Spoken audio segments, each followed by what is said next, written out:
Surely some of you people watch PBS at times and have seen, I've just noticed of late, for several years now, they have people up making speeches at podiums.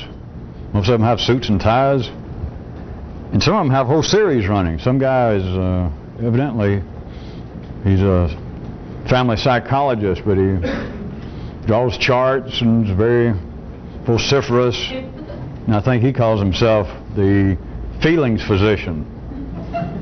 And like all these ministers on TV, all these guys seem to have their own premise and their own logo and their own motto. And then the most famous one, whose name I'm not sure, but the guy that they call the hug doctor. He's got all those books out, and he just talks about all the closeness and the problems between families. But the hug doctor. And as much as I hate to be left out, I got to thinking, all right, welcome to another episode of the Shrug Doctor.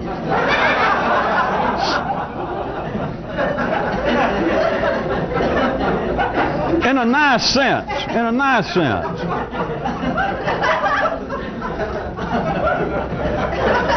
Not a hostile, sarcastic shrug, but if they're going to talk about, which they do, I've seen these guys, and they'll do an hour's lecture, at least they film that much, no telling how much more, but of all the heartbreak going on amongst families and lovers, and of course they're all pushing, they're using the latest jargon about getting in each other's space, or conversely getting out of each other's space, and wanting each person to want the other one to be yourself, and I want what's best for you, and always be hugging them, always be asking them, honey, you don't look good, what's wrong? And then to call himself the hug doctor, I like it, the hug doctor. He says he believes in it, but then I thought, well, this is more like the shrug doctor. Not hostilely, but more in the sense that people involved with this, like a real explorer, is seeking freedom, but not the kind of freedom that these guys talk about in the ordinary world. Because to do this, so you know it or not yet, is like you're seeking freedom even from the ordinary premises of such binary attachments. That's what I meant by shrug, plus it rhymed with hug, and I couldn't resist. I was going to try and note for you some more of the unrecognized uses that life makes of the intellect.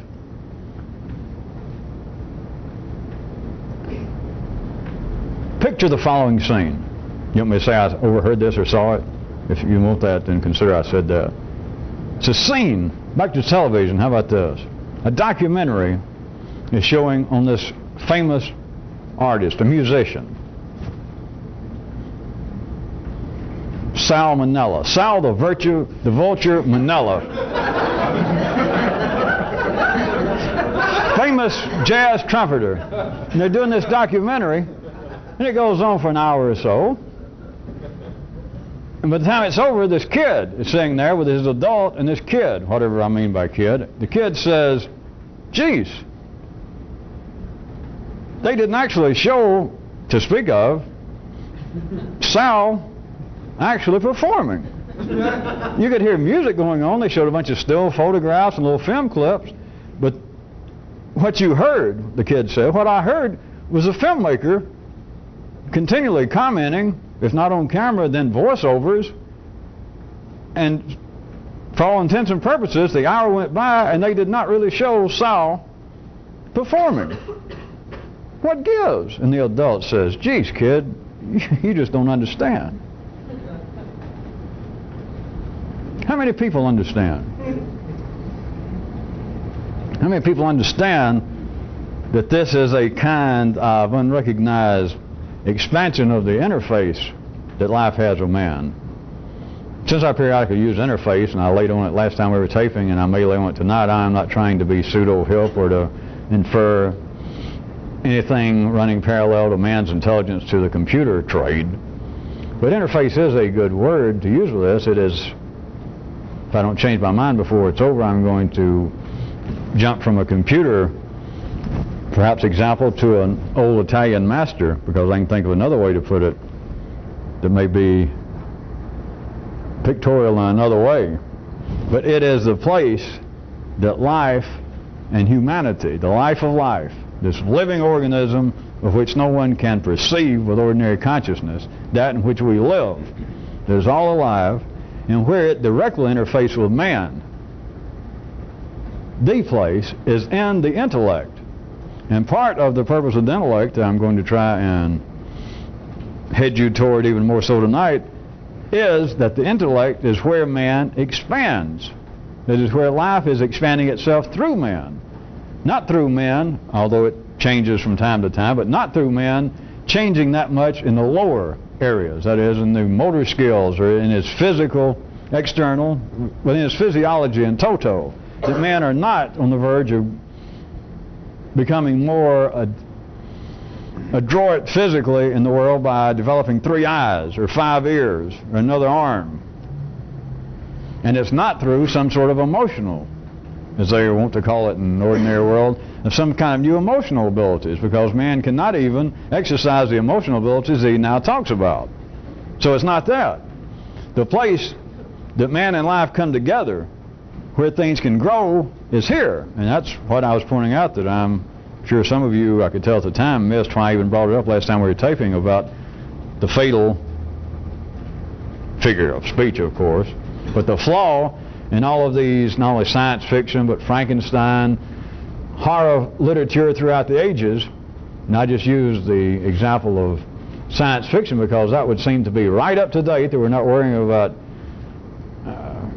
Shelley or somebody 100 years ago, or some of the Greeks 2,000 years ago trying to come up with 3-headed monsters, that right up to today, science fiction is supposedly more informed. Those who would write, plus their imagination as always, is free to do anything it wants to, and it can even pull in and make up examples from other universes. And what I was saying was the flaw was that if humanity could see what the intellect is, if they had just some notion of what it was, they would realize that monsters that are capable of being worthy adversaries, villainous creatures that make suitable foes for man, would have to be more developed in the intellect. They would have to be as developed as man in intellect.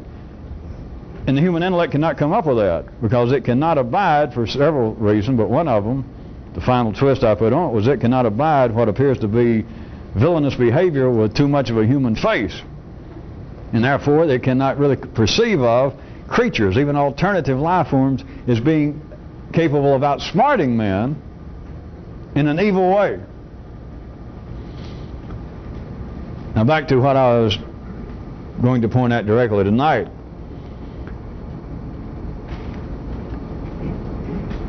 The example I used of the kid, you can take that as being more simplistic intelligence, of saying, here is something that men have done. They announce, they play intro music, they flash up all the graphics. The Artist in America, Volume 2. The Life and Music of Sal the Vulture Manila. And the kid sits there and he watches for an hour. They run the credits. They got all kinds of people giving credit as doing historical research. They interview all kinds of musicians who played with him. They do almost everything, according to the kid, except actually show some film clips, do something, or just, if they didn't have any film. But the guy just died a while back, so they showed some film somewhere. They showed little clips here and there, but about the time they'd show a clip and Sal come on and start to blow, the filmmaker would come on and start talking about Sal. And you couldn't really, it was not like you would spend an hour being exposed to the music of salmonella. And the kid says what gives. In other words, the kid is registering criticism, a complaint, that something is amiss. It's kind of ironic even to the kid that they put together this show. And I don't really know much more about Sal than I did when it started. But if you had extraordinary intelligence, you would know something more about life, because it would be that you understood that here is the continuing expansion of the interface between man's intelligence and life itself. It started out, and all you would have, let us say, somewhere in the filmmakers. I'll just keep calling that to rather make up a name. Whoever was responsible. We'll assume that one guy produced it, directed it, wrote it, and he was the guy who did most of the narration. He did the interviews. A guy who loved Sal. Loved him. So we'll call him the filmmaker. All right, to start with, somewhere in the filmmaker's intellect, and probably on his storyboards and his notes. He started off, and we had the life, the times, the music, the heartbreak, the rise, the downfall, the whole schmear, the life and times and music of salmonella. We had that. Let's call that one thing. But now we got something else. We not only got that, we got the filmmaker's documentary, which consists of his comments, his ideas of the life, the times, the music of salmonella. Do you not see? We have had procreation without the benefit of sex. It is intellectual procreation. The filmmaker has conceived and given birth, delivered, and it's still alive. Somebody put up the money somewhere, probably tax dollars part of it, but they put the money and got this thing on video or on film, and it is now showing on the PBS channel. It's available perhaps for video purchase at home. It started out one thing. Of course, there was something. That was not the first premise. There was something before Sal. But apparently, like the kid was observing, they sing there and it says, the Artist in America, Volume 7, or whatever I said, the life, times, and music of Sal, the Vulture Manila. And so the kid was prepared for that. To him, that was going to be one thing. And then he thought, well, I missed it. No, no, no. He got two for the price of one. He got something else. But notice, and it doesn't have to be a kid, I use that truly metaphorically. He thought he missed it, that he got shortchanged, which is the way many people feel in life. But nay, he didn't get shortchanged, he got two. Count them. Two for the price of one. It's less filling, more tasty, it's double mint gum, it's everything. And yet ordinary intelligence will say, well, I missed it. The premise was not followed through. The promise was unfulfilled.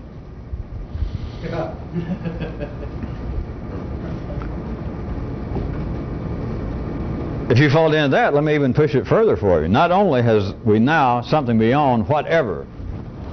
Of course, there is no such thing, but verbally I can make it sound that way, and verbally you already took it, that we can call the time, the life, the times, and the music of salmonella. Let's call that this thing over here. That, see those gestures? That means this thing.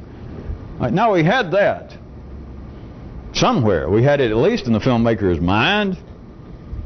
We had it in the kids' expectation when they said, and now the Artist in America, Volume 2, or 7, the life, times, and music of Sal the Vulture Manila. So all sorts of people had this. The life, the times, this documentary, the life, times, and music of salmonella. So we had that. And then I tried to point out that now we got something else in addition to that. Not instead of, didn't replace it, in addition to. We now have the filmmakers. Ideas, notions, comments, perceptions of his ideas, his reaction to the life, the times, and music of salmonella. But it's even better than that. It's even more creamy. This is not light. This is super heavy.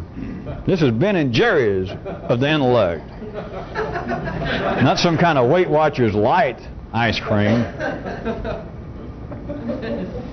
The documentary becomes, are you ready? Here's the real good part. The documentary becomes now a part of itself.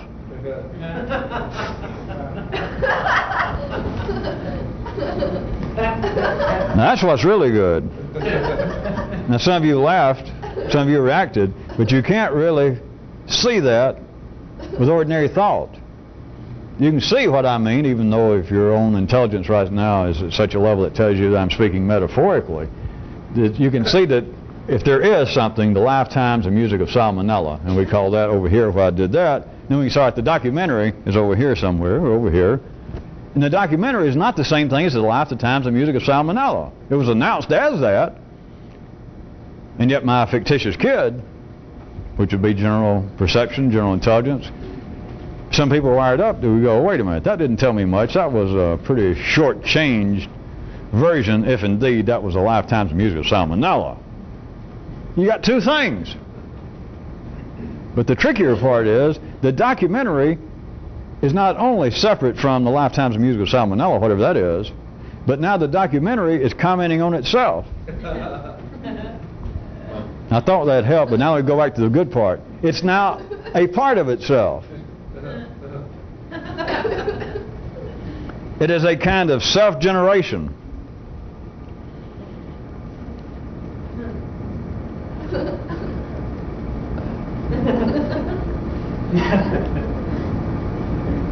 How about a new law for Wednesday night, for the middle of the week? Or, since they're not really laws, a new operational directive. It's really a law, but it just doesn't seem so in the ordinary world. So take your choice. Or else it's a suggestion that the universe makes. And it's this. Life not only interfaces with man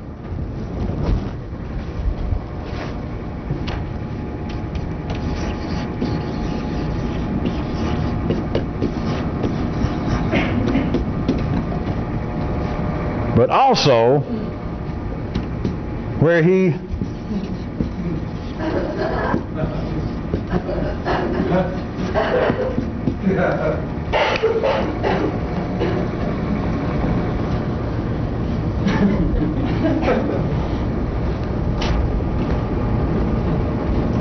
if you're really interested in going somewhere, then this is good stuff, because the knowledge of this, a continuing knowledge of this, will move a real explorer out of the grasp and cares of the old world. And it's fairly simple, except for the fact that it's almost impossible, isn't it? Life is interfacing with man, and he's really interfacing the only place there's any particular interest, there's any of value involved in this kind of activity, is it is connecting with man at the intellect, at this end, at the most advanced end of his nervous system. Now, of course, it's interacting other places, or you wouldn't be breathing, your blood wouldn't be circulating, you wouldn't be eating, etc. But on that level, it is doing the same thing with other of its creatures, other parts of its own organism, other parts of its body. The interesting, the only useful, the only place where there's any chance to maneuver yourself is life is interfaced with man at the intellect. That's where it's interested in man, or man wouldn't have developed the nervous system beyond the level of dogs and the chimps. But there are two ways, and it's not juicy fruit gum this time. Life interfaces with man at the intellect, where it does. Now, that just should be, although I know none of you trust me anymore verbally because you know it's on shaky ground. But where it does, that's not up to me. It doesn't care where it is. Wherever you say it does, wherever you, it interfaces with man in general and with individuals. It interfaces with you intellectually where it does. Okay, just back over here, not in the same place where the lifetimes of music of salmonella was, but a little over. It's over there. Don't you love gestures, or else I'd just stand here like this. Some of these, as a matter of fact, I learned from Sal.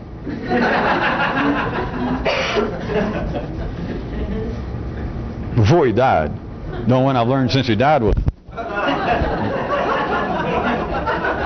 Life interfaces with man where it does. Now, whether you can see that or whether you can hold that, that is life. It is almost before a premise of recognition. But life is interfacing with man, collectively, individually, and any way you can cut it verbally. Is interfacing where it does. But it also interfaces with man intellectually where he, collectively, individually, where he thinks it does. You don't see any connection between, now I come here, the documentary, entitled, seriously entitled, willfully entitled, The Lifetimes of Music of Salmonella. The documentary, though, is something else. as the kid said, geez. It's not much about salmonella. I know a lot now about this filmmaker's views, attitudes, the questions he had, his comments, his criticism. What do they call it? Blah, blah, blah, blah. Do you see any connection between that and that?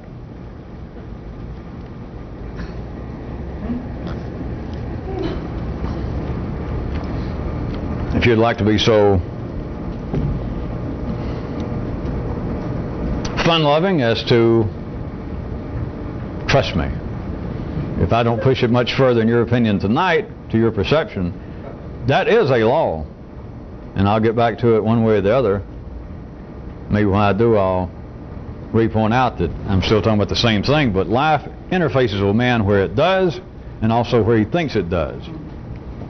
And to be free, to know this, and to be free from what would amount to the need for a feeling physician or a hug doctor, amounts to,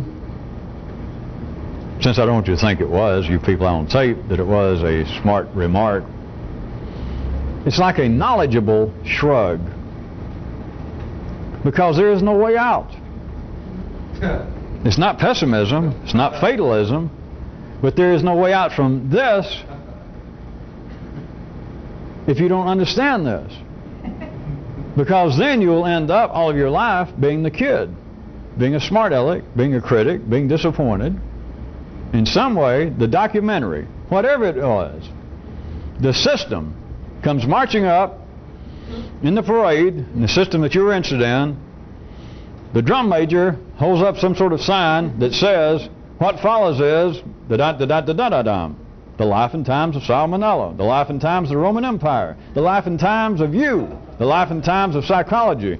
And it marches by, however long it takes, and the parade gets through, and you turn around to somebody. That's what you got the dialogue for. And you say, geez, what a waste. I waited for the whole parade, and everything went by except what they announced. And you don't understand, the damn thing is self-generating. Salmonella's not dead. Well, sure he's dead, but he's not dead. He's having children. The filmmaker. Now he's got the kid. Because the kid looked at it, and he says, geez. He says, I almost found out nothing. What kind of filmmaker is that, Dad? Adult? That goes to all this trouble. Spends 2 or 3 years and all the money here to put forth this documentary on the lifetimes of music of salmonella. And it was almost nothing about salmonella. All it was, well, sure, it was about him. They kept talking about him. This filmmaker kept coming on the whole microphone and say, here's his first wife, and here's a guy who played with him back in 1947, and every now and then you hear this little music in the background, sound like somebody recorded on a little cassette deck in a toilet somewhere. And I kept waiting for him to make a few comments, and then like 30 or 40 minutes of all the known film clips, of videos of Sal playing. And there's almost nothing except this guy kept showing up, the filmmaker.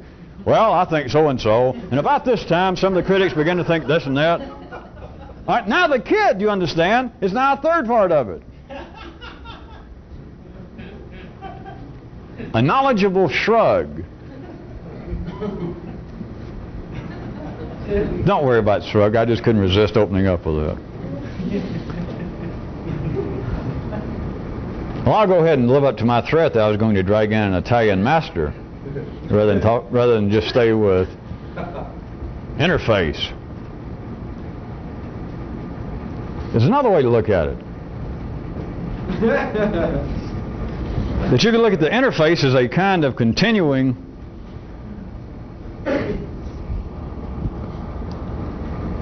Michelangelo finger touching. Does everybody remember? I guess it's from the Sistine Chapel, the Creation. This big old figure of God with this flowing hair, look like Freddie Blassie or somebody. And he's leaning down, and there's Adam.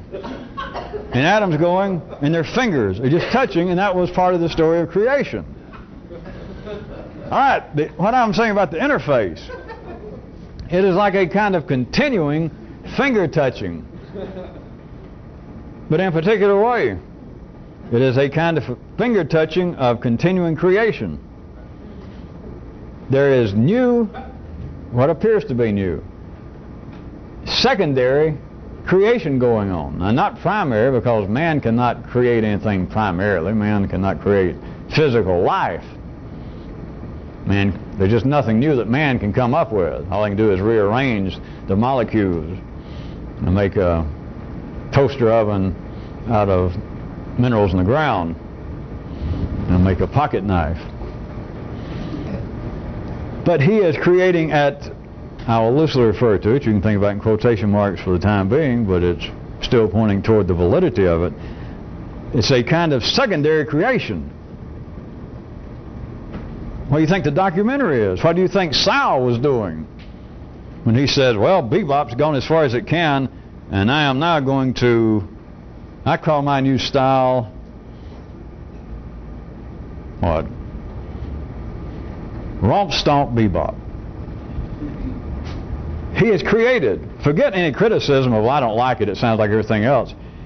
It is a creation, not physical. It's not something, you, of course, you can get on record. It puts out sound waves, but it is not new life. He has taken what was already there, but in a sense it is a kind of secondary creation going on with the Sals of the world, with you of the world. But then it continues to create itself, to recreate, because it doesn't stop with Sal's music. There's some people listened to it and said, this is new music, back when he was doing it. Some people who had access to the media, some critics. Some people said, I went and heard this new guy, Sal the Vulture. And they say it's new music. And I heard it is new. It ain't music, but it's new. So, Sal has now produced this. That's part of his legacy. Another critic says, well, I've heard some of the adverse criticism about this guy, Salmonella, and I went to see him. And it is new music. It has put the bloom back on where bebop was going, or whatever term. I have seen the future of improvisational music in America, and the future is spelled salmonella. So there's another child. Then it started producing things later, like this filmmaker. He starts looking around for grants. He approaches PBS, the Council for the Humanities. He begins to lobby some congressmen. It begins to produce this continuing series of secondary creation. Always remember, though, it is by man's intellect. The way I have divided up in a artificial but ad hoc, valid manner for the time being, that you can look at man's nervous system has gone through the same kind of stages that humanity has, that other forms of creation, sentient creation here on the 3D level has gone through, that we have in common in going through development of what is generally referred to as the motor activities, the life of the body. Very primary, doesn't necessitate having any verbal skills, doesn't necessitate having an intellectual capacity and operation. Then there's that which seems to be. Men want to call the emotions. It's very akin to what physiologically is referred to as the limbic part of the human nervous system. And then there is that which is solidified in people's minds, as the brain.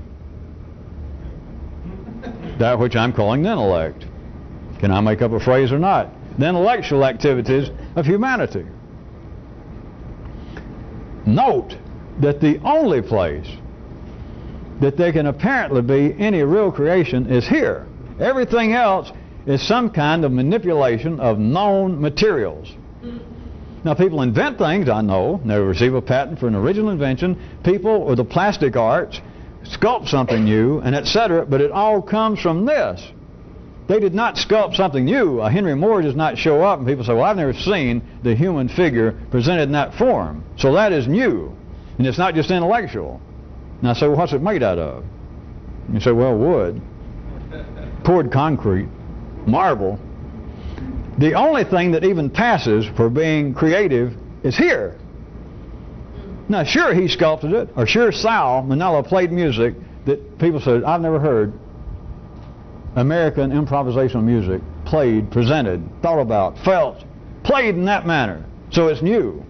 That he is playing things on the trumpet. He's playing eighth tones on the trumpet. So at first you might say part of that is physical, it's skill. It is only here that even at what I am calling for parentheses or quotation mark purposes, secondary creation. It is only here. That is the only place that what appears to be creativity, and I'm not even putting all of our money on that, but I'm just saying what appears to be creativity is limited to this, nowhere else. Man cannot create life. Man cannot create new elements. I know they tack them on at the end of the periodic table because the table evidently had too much room on it and they had to fill it up. But man is not creating. You understand that by now. All he is doing is rearranging that which is here. And man is not creating new emotions, new passions. It's the same old ones. Plenty to go around, and thank God some of them are sufficient to keep a lot of people sane.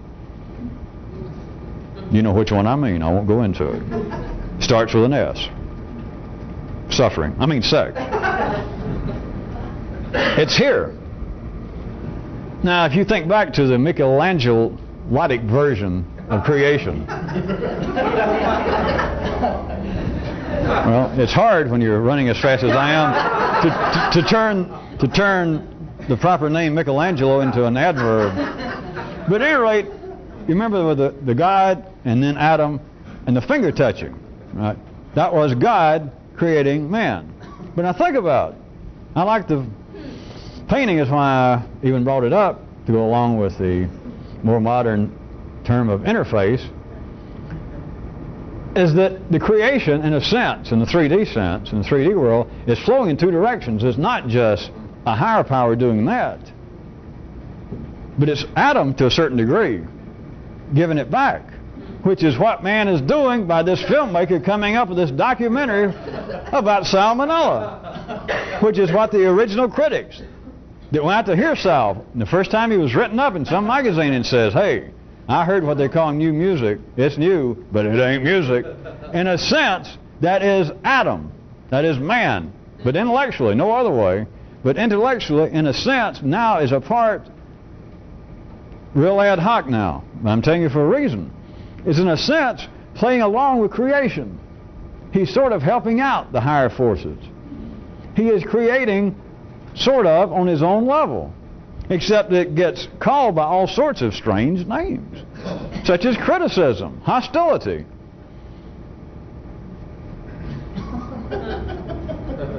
refusal, denial. Geez, I can't stand that. And people don't even know it. But what they're saying they can't stand, let's say, boy, I can't stand that.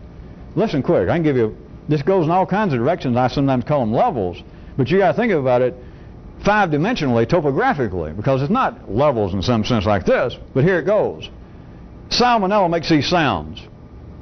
Somebody listens to it and goes, geez, give me a break, that's terrible. That's creation.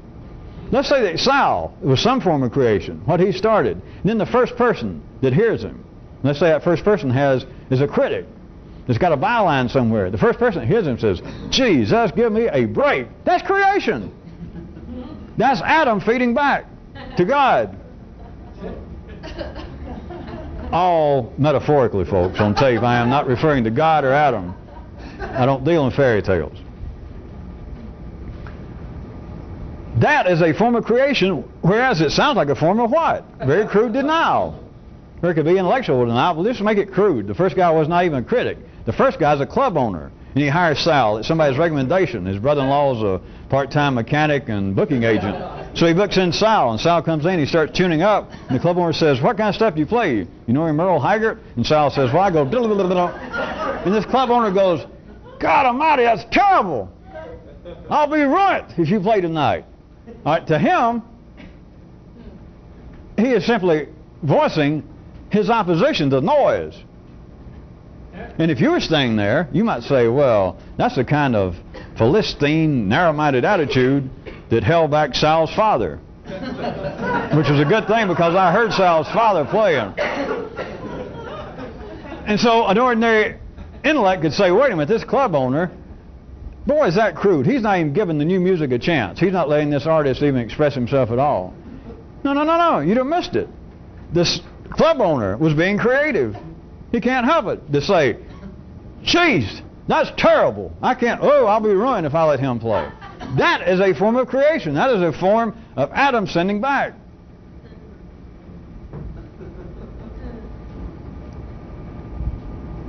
It is man, intellectually, I repeat one more time, this is not literally true because we cannot escape from the laugh of life. And verbally it makes it sound as though in some way you can stand aside. But in a sense, from a certain three-dimensional view, man is participating in creation. And some of the ways seem quite obvious. The development of technology, the development of health care to extend man's life. All sorts of things like that. That might seem that, yeah, man is creative, man is industrious, man is inventive. All that's well and good, but it is on another level. Remember, not just level in a linear sense or a spatial sense, it's in all kinds of directions. But man is being a part of a creation process that does not run just from the big finger or the big guy to the little finger or the smaller guy. It is running in ways that is never recognized, such as absolute denial, attack, criticism. Those are all forms of creation. All the way from Sal's music, whatever it was, to the guy who did the film of it, the documentary, to all the people that he had to get interested in it to help finance it, to all those people that had heard of Sal and he tried to get interested who said, not on your life, I wouldn't give a penny to do a documentary on that guy. All the way from that, and of course all the hundreds of thousands, if not millions of other people that in some way are involved with this, if it was just for a flash, just that they heard Sal play one time for 2 or 3 minutes. Oh, good God. What was his name? I don't remember that guy, so I'll never show up. All these people, all the way down to use my isolated example of the kid sitting there and turning to the adult, his dialogue partner, and going, geez, a documentary, a thing that's supposed to be XYZ, it's not XYZ, it's some other guy's opinion about XYZ. If I'd wanted his opinion, I wouldn't have looked it up somewhere, tried to find it. I thought it was going to be something about salmonella, about XYZ, and all I got was critique of XYZ. And he doesn't see that he didn't miss out. He didn't miss out.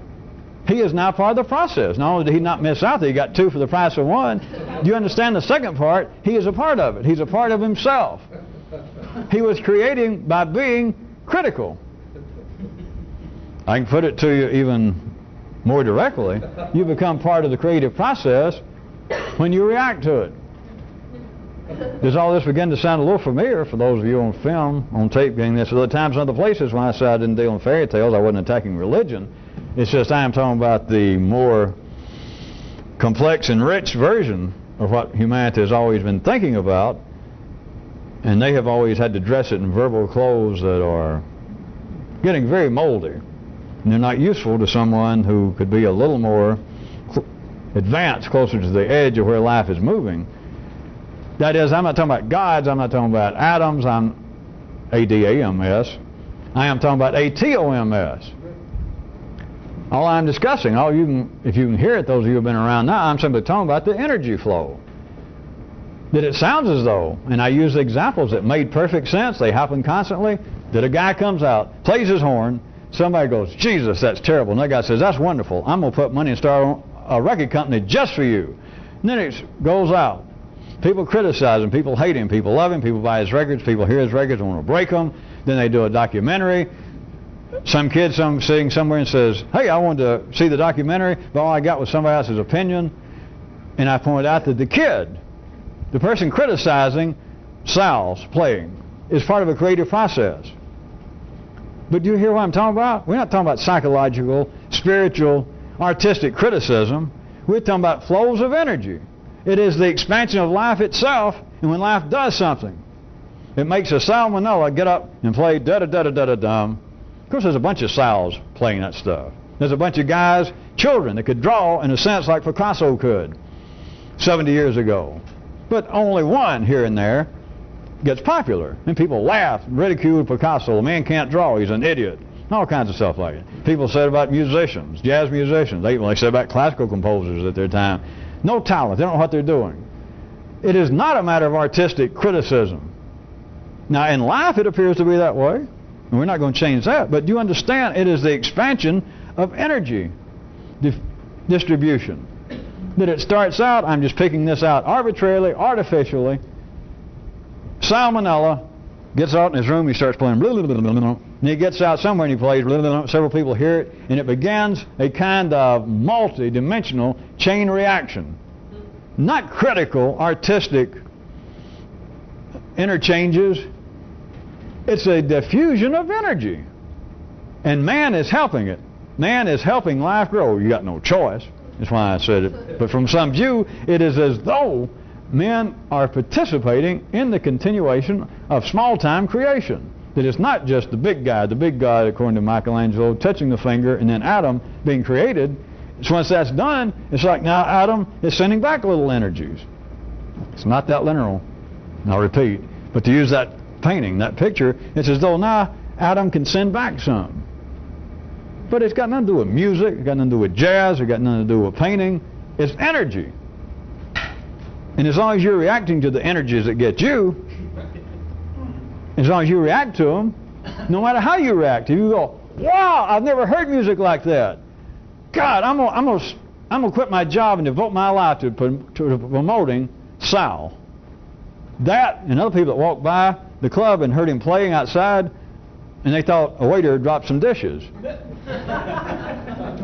are people that hear him and go, oh my God, I thought I didn't like music, now I know I don't. It's all the same thing. It's not exactly because there are different kinds of energy, but it's all the same thing in that. When you have a more complex view of it, when you can get into a new part of your own nervous system, you understand that it's irrelevant. Now, as a secondary hobby, you may like his music. There's nothing wrong with that.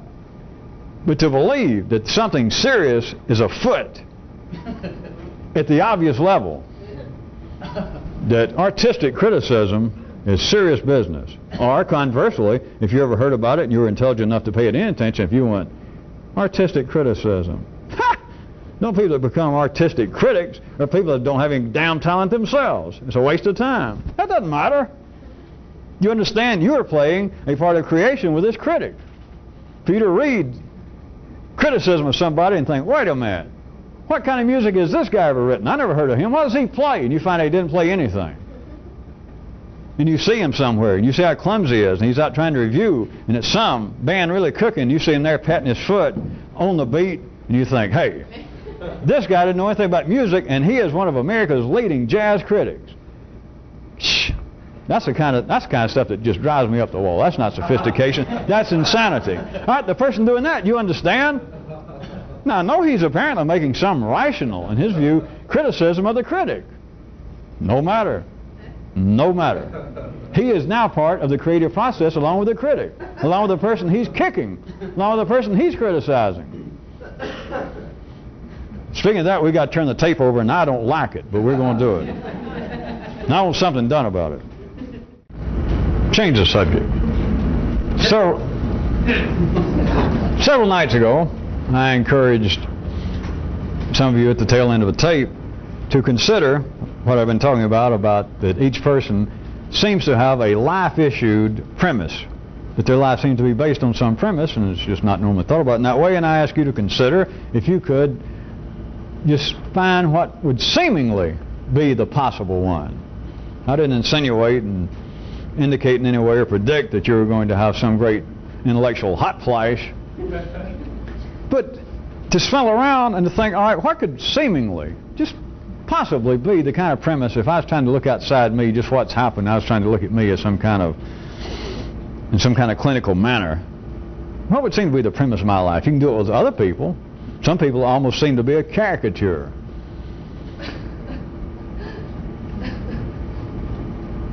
I ask you to consider it. Now I'm going to expand some on it. Some further notes on what might be one's own life-issued premise, the premise for your individual existence. There is a place that such a premise arises, and that place is where certain things overlap. We're back to that again. This area where things overlap that I am suggesting to you is the birthplace, the Garden of Eden, of one's premise at the 3D level. This place of overlap is where your actions and your thinking of actions imbricate, overlay, superimpose themselves, otherwise known as overlap. There is where your three-dimensional, your ordinary, your life-produced, your birthright. I like that, as though you had a choice. That, well, no thanks. I'm afraid we don't have enough birthrights to go around. How about take my general disposition, my general personality? The premise of my life, as I see it now, look, I don't want anybody to run short. Give it to somebody else, all right? I'll just go nude, like without insurance. I'll take my chances. Take mine. You might run short, life. Give it to somebody else, right? This place, this particular area, this overlap, is where individually, of course there's something before this, but to give you the beginning of some ad hoc map tonight, the overlap is where your actions, remember the two things that are possible for man that is not possible for any other sensual creature, any other being of which you can be aware now. Man has a unique alternative. He can act, which koala bears and platypuses and I'm not going to fall for that again, and more than one mongoose. They can act, but man not only can act, he can think of acting. Where those overlap is where you could find an ad hoc birthplace, a nest of one's apparent ordinary premise for one's apparent ordinary life. Consider further that the years we have here in this tango palace dancing around is made up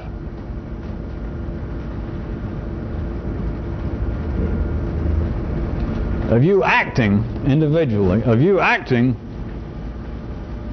for, figuratively speaking, God only knows what motivations, because any attempted intellectual examination of what you and everybody else does would leave you with, you can be an atheist by birth, and still it's a fair description to say, well, all my life I've done something. I hadn't just sat around.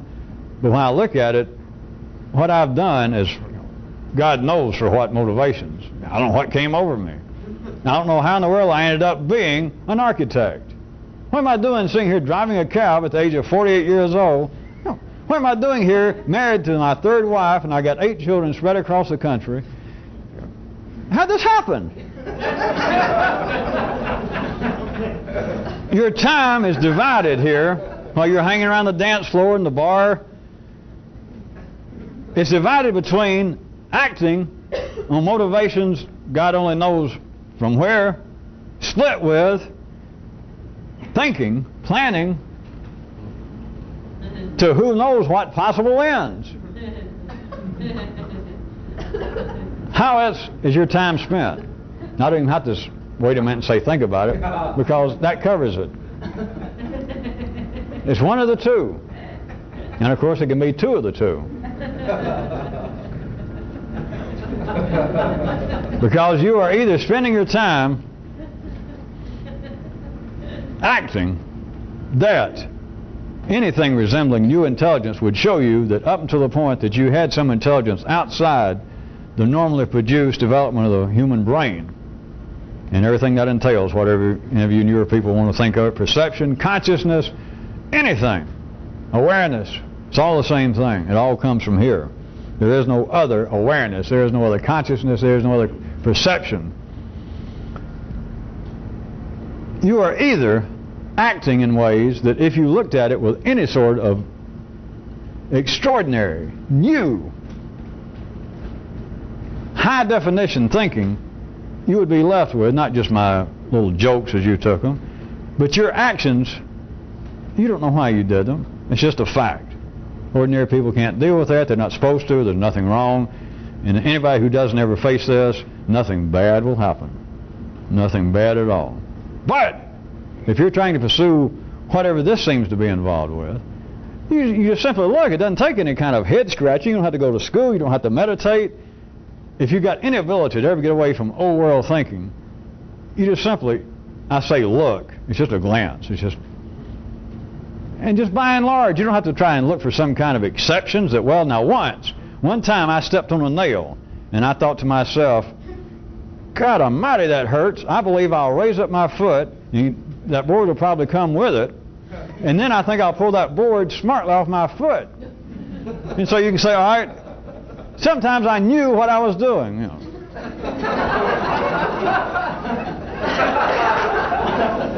A general overall glance at one's life, and you know yourself, not because I said, but you know yourself, that there is no explaining what you've done. Or an ordinary person can try. They can get in all kinds of stuff. Well, yeah, some of the things I shouldn't have done, but it was because of unconscious motivations and blah, blah, blah. But anybody with any potential to be a real explorer, a real revolutionist, anybody that's got any potential to ever think in a new place in the brain, you simply know there is no accounting, there is no rational self-interest, self-motivated explanation for my life, for the actions of my life up until now. There's simply not, and that's it. There's nothing to discuss, nowhere to look. I'm not trying to find some premise. That's just a fact, Jack. So you're left with that part. The second part is when you're not doing that, or simultaneously, which I'll get into, coevally at least, you are making plans. Which I could also say, plans arising from God only knows where, the thoughts, but I was trying to give you a slightly different way to proceed with this part. You're either acting for God only knows what motivations, or else you're thinking about acting toward who knows what possible ends. Now you can say, well, I do think that I know the ends. Like I'll think I want to go to school so I can graduate and actually become a real architect, not just one on the side illegally, because then I'll make more money. If you've got any ability to ever see anything new, you understand that that doesn't tell you anything. The plan seems to have a real aim to it, but it doesn't. That's not the aim. The plan's not even the plan. Your thoughts are not even your thoughts. But it seems as though you're spending your time either engaged in these actions that you can't explain or planning for actions that you can't explain. Am I right? And what I said, I would point out the third possibility, that is the two actually operating coevally, which they do.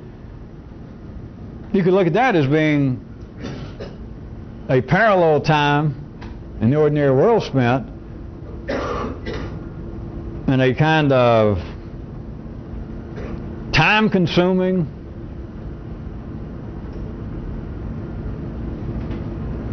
weary wrangling at any particular time over should I go ahead and act on this or should I think about it some more. So you do have three possibilities. But can you see this? That the third one I just pointed out is like the criticism of salmonella. It's like the kid saying, geez, that documentary was about the critics, the filmmakers' idea about Sal. It wasn't about Sal. This kind of, as I described it, kind of time-consuming, wearying, inner wrangling, not only that I'm either acting or thinking about acting, but part of it can go in the same time and what amounts to like a parallel time, parallel little world within your own intellect, that you could be acting, you'd be thinking about acting, and yet there is this kind of drain, which is a kind of energy transfer, of, well, should I be acting like I'm acting? Should I do some more acting along the lines I'm doing now if I am doing some acting? Or should I pull back a minute if I am indeed acting and think about it some more? And if I'm not acting, and I'm thinking about I should be acting, perhaps I should not act too hastily, but even think some more about my thinking about action. That is, I may not have all the facts yet. Do you understand? That's a kind of creativity. And yet in this instance, if you're following in life, if we were describing this and some ordinary person was following this, God forbid, they would say, well, you're describing something negative. You're describing indecision. You're describing people that says, well, I don't know whether I should do this or not. You're describing me sitting around, that is yourself, thinking, well, I'd like to do so-and-so, I'll do it. No, wait a minute, what if I fail? Or maybe I'm not prepared for it. That is an energy drain. That is anything but creative. That's almost destructive. Yeah. So you don't understand an ordinary person. That is a form of creation.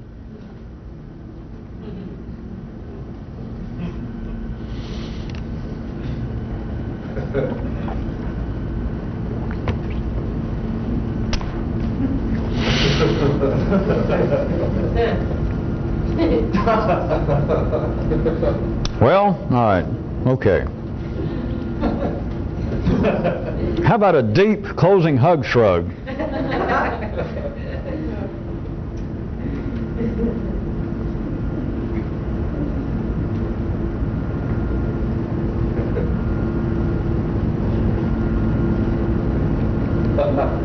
Could any of you get just a fleeting glimpse of man as being the area where life's actions and thinking of actions overlap?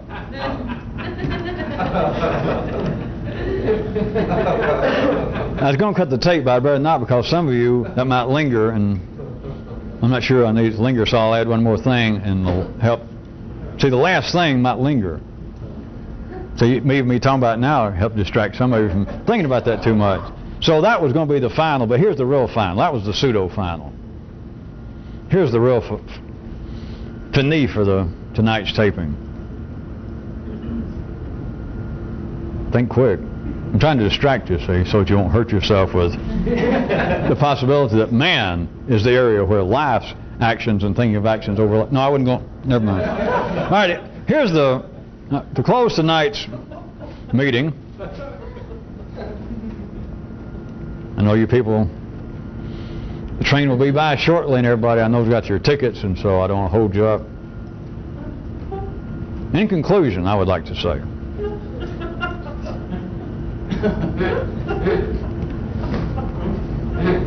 as always, remember this as you go through life or wherever you're going.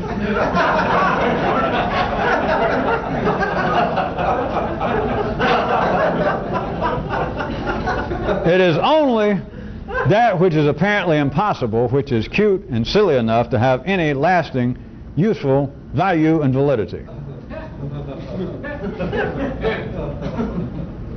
And now they'll pass among you with a collection plate, and